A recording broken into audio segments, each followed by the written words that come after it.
of engineering, complete with a ventilation system, a lighting system, and as we're showing our viewers, a modified motorcycle that was presumably used while that tunnel was being dug.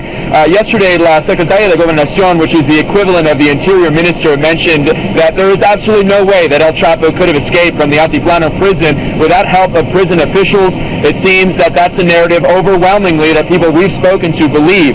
30-plus prison guards are currently in custody being questioned as a result of this investigation and this escape. $3.8 million reward being offered for the world's most notorious drug trafficker.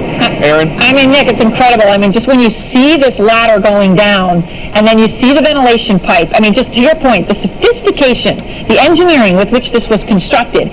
You actually today, for the first time, you were able to drive up to the prison where Guzman escaped. There's been so many questions about, I mean, this is supposed to be the most secure prison there is. This is as good as it gets. All right, you videoed, you drove up, you took pictures. What did you experience?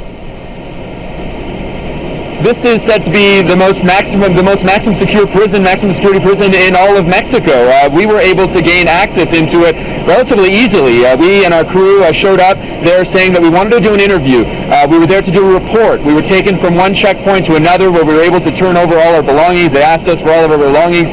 We were taken through a rotunda and an x-ray machine and transferred from a perimeter 1 to a perimeter 2 by a federal police van. We believe that perimeter 2 is where the inside of jails, the prison cells are, and in that process, when we got there, the director of this prison, he was furious that we were able to get to that point. This really speaks to the communication breakdown between the left hand and the right hand, that we were even able to get that far, Aaron, into the facility. We were escorted out by federal police, heavily armed federal police, and military as well.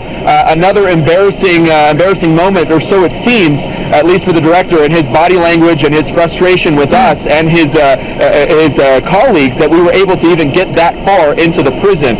You know, it really, as I mentioned, this speaks to the communication breakdown inside. And you can imagine what somebody with influence and money like El Chapo could have done and the ease that he could have gotten out of that prison, Aaron.